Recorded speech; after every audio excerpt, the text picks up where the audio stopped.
चलिए आज 1.3 के बारे में 3 पॉइंट पढ़ते हैं लोग, ठीक है। क्लास 10 का ये परिमेय, ये क्या है हमारा, सिद्ध करें कि √2 क्या है, एक अपरिमेय संख्या है। तो हम लोग जानते हैं लोग कि √3 हो, 2 हो, 5 हो, 7 हो, जो रूट से मान ना निकले, ठीक है। ऐसा नहीं कि इनका मान निकलता नहीं है, वो आप लोग को 11th क्लास में सीखना है, इनका ही मान निकलता है, ठीक है। लेकिन अभी 10th क्लास के लेवल पे हम लोग को इतना नहीं सीखना है, वो 11th में जाकर सीखना है। तो यहाँ पर हम लोग एक चीज पहले देखते हैं लोग कि परिमेय संख्या होता क्या है और अपरिमेय संख्या क्या होता है। तो आइए हम आपको थोड़ा सा एक चीज बता दें कि परिमेय संख्या और अपरिमेय संख्या के बारे में, ठीक है। तो अपरिमेय संख्या,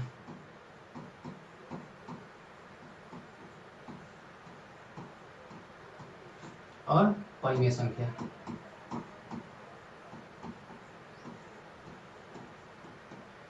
ठीक है।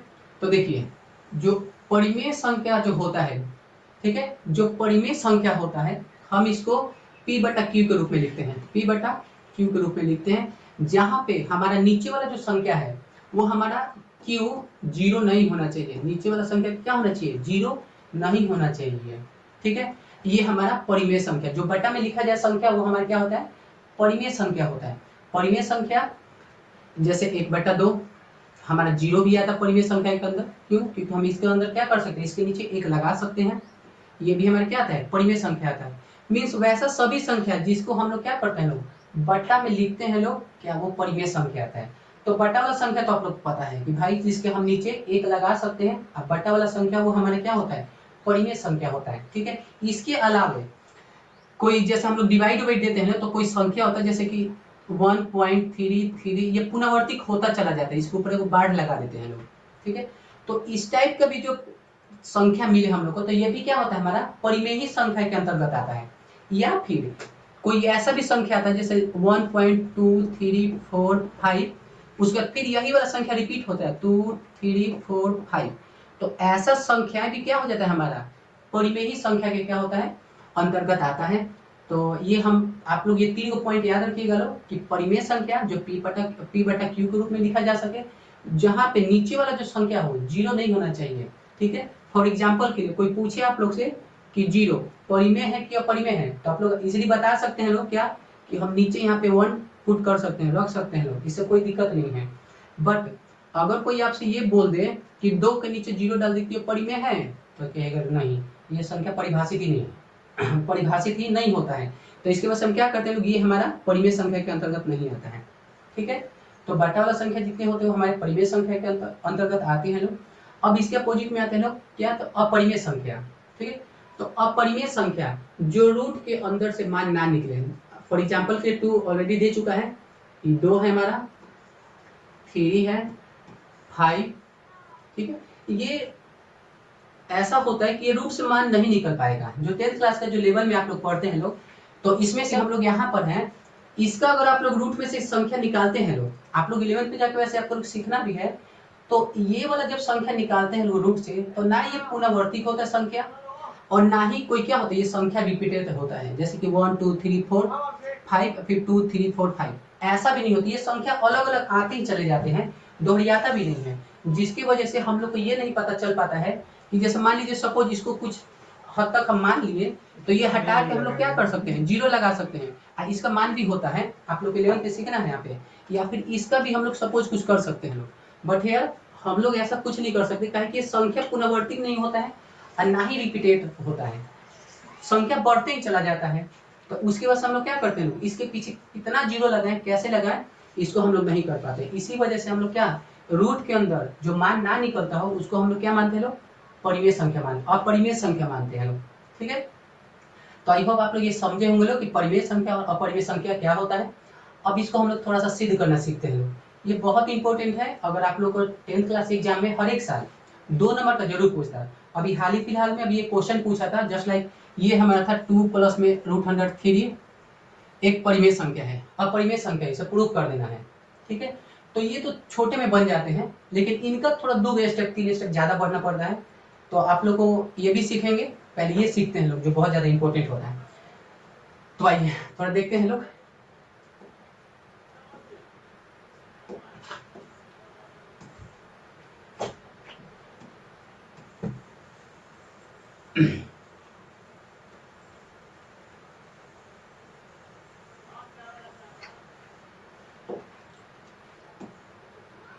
चलिए तो ये सिद्ध करते हैं लोग। आप लोग वैसे भी ये जो क्वेश्चन दिया ये तो पहले से हम लोग जानते हैं लोग क्या √2 ये क्या है, ये अपरिमेय संख्या है, ये हम लोग जानते हैं लोग। तो इसको प्रूफ करते हैं लोग। तो प्रूफ कैसे करेंगे, इसको अपोजिट मानते हैं तभी कर पाएंगे लोग, नहीं तो ऐसा नहीं कर पाएंगे। तो हम इनको मानते हैं लोग। क्या मानेंगे, तो लिखते हैं लोग माना, इसको हम लोग मान के चलते हैं लोग। ठीक है, मान के चलते हैं लोग। माना √2 एक क्या है, परिमेय संख्या है। इसका अपोजिट मान के चलते हैं लोग। यहाँ पे 2 कलर हो गया, कोई बात नहीं। एक क्या है, परिमेय संख्या है, परिमेय संख्या है। आप लोग को हमेशा अपोजिट मान के चलना पड़ता है। अगर यहाँ पे बोला होता ना ये परिमेय संख्या है, तो आप लोग इसको अपरिमेय मान के चलते हैं। ये अपरिमेय है तो इसको हम लोग क्या करते, अपोजिट मान के, क्या कि सिद्ध करने वाला सवाल है। ठीक है ना, तो आइए हम इसको करते हैं लोग। अब आप लोग को भाई ये भी पता है कि जब ये अपरिमेय संख्या है, √2 क्या है, एक अपरिमेय संख्या, तो अपरिमेय संख्या जैसा तो हमें लिखना भी चाहिए। तो हम लोग लिखते हैं लोग क्या कि √2 क्या है, अपरिमेय संख्या। तो अपरिमेय संख्या p/q। अब यहाँ पर हम लोग लिखेंगे क्या, p/q क्या है, कोई अभाज्य संख्या है जहां p एवं q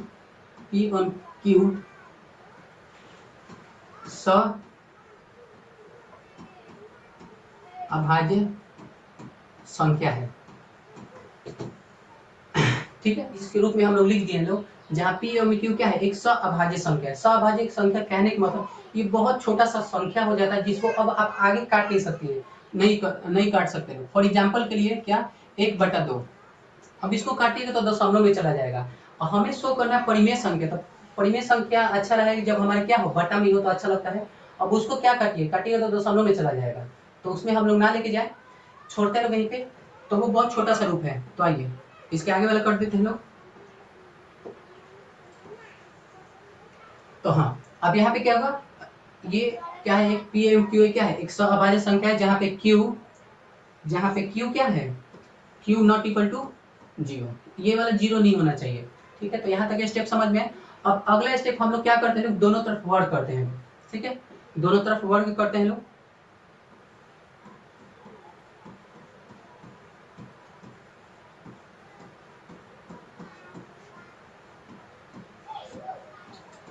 दोनों तरफ वर्ग करते हैं। तो दोनों तरफ वर्ग करते हैं लोग। √2 इक्वल p/q। ठीक है, तो ये जानते हैं लोग, वर्ग रूट से क्या होता है, ये कट जाता है। ठीक है, तो यहाँ पे कितना जाएगा, 2 आ जाएगा, बराबर में p² बटा में q²। p² बटा में क्या करते हैं लोग, q²। इसको हम लोग भेजते हैं लोग इधर, ये स्क्वायर में। ठीक है, ये इधर जाएगा, तो यहाँ पे 2q² बराबर में p²। ठीक है, अब इनको दो को क्या करते हैं, इसके नीचे भेज देते हैं लोग। तो q² बराबर में p², सॉरी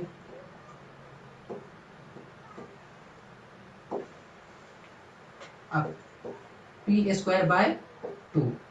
ठीक है, अब यहाँ पर देखते हैं लोग क्या कि p² बटा में 2 बराबर में कितना है हमारा, q² आया। तो यहाँ पर एक चीज है, यहाँ पे समझने वाला बात है क्या, कि यहाँ वाला जो संख्या है ये, इसका मतलब क्या है।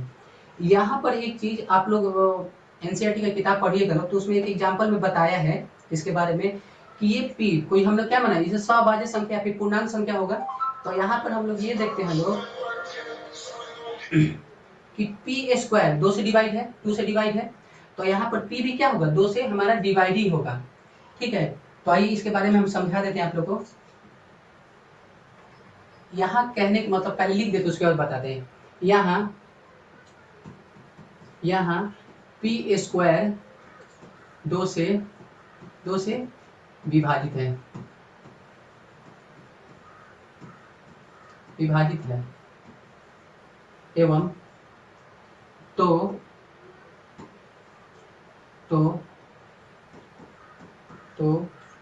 p भी 2 से 2 से विभाजित होगा,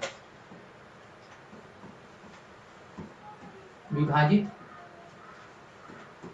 होगा, विभाजित हमारा क्या होगा, होगा। अब इसके मतलब आप लोग को बताते हैं, यहाँ पे p जो स्क्वायर है हमारा, ये क्या है, क्यू स्क्वायर बराबर में p का स्क्वायर बटा में क्या है, 2 है। तो यही चीज लिखे हैं कि p स्क्वायर 2 से विभाजित है, तो p भी हमारा क्या होगा, 2 से विभाजित होगा। अब इसके मतलब समझ लीजिए लोग कि फॉर एग्जाम्पल के लिए यहाँ पे p के जगह यहाँ पे 2 होता, उसका स्क्वायर होता और नीचे 2 तो है ही, तो 2 का स्क्वायर जो 4 होता है 2 से तो विभाजित है, अगर तो 2 से विभाजित होगा, 2 का स्क्वायर हमारा 4 होता है, तो ये 2 से विभाजित कर दिया, तो ये 2 आया आंसर।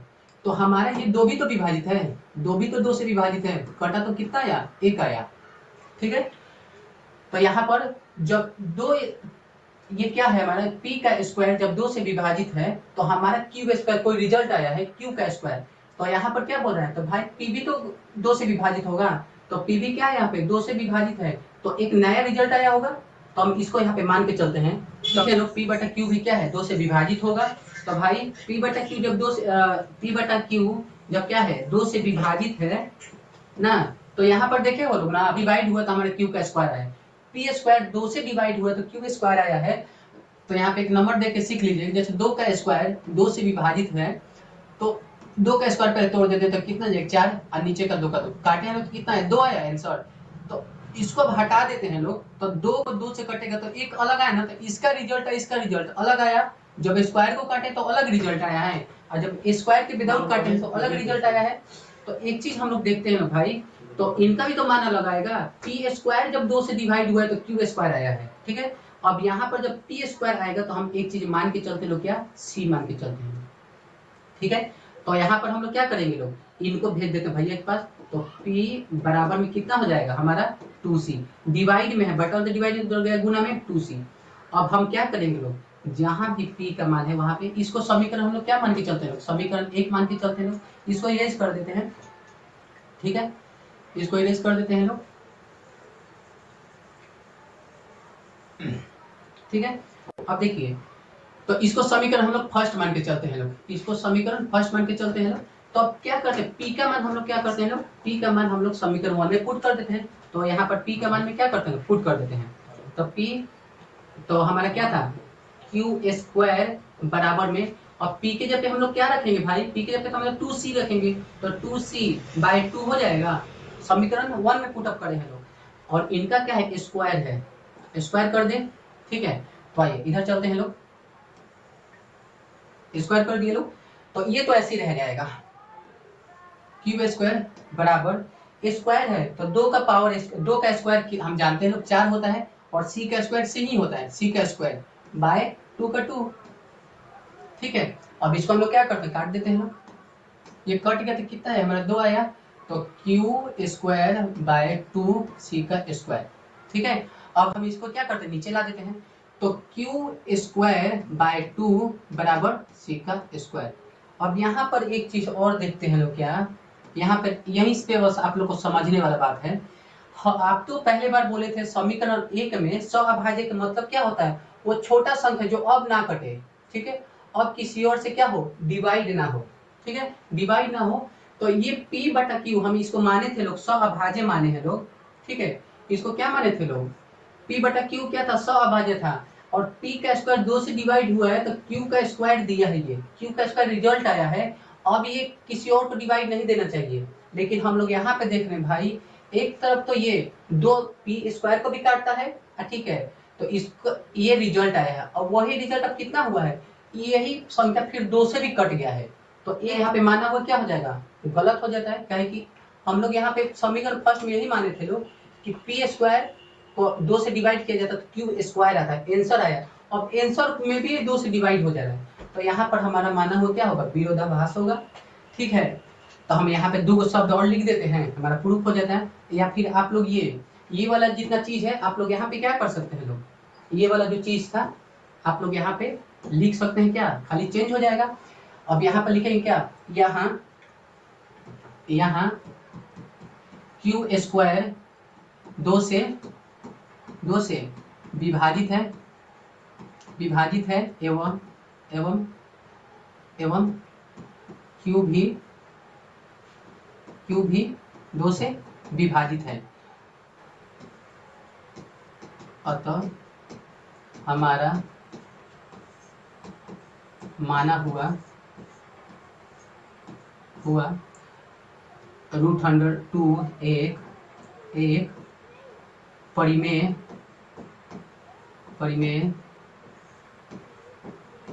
संख्या है, वह गलत साबित हुआ। बस इतना ही हमारा क्या है, हमारा आंसर है।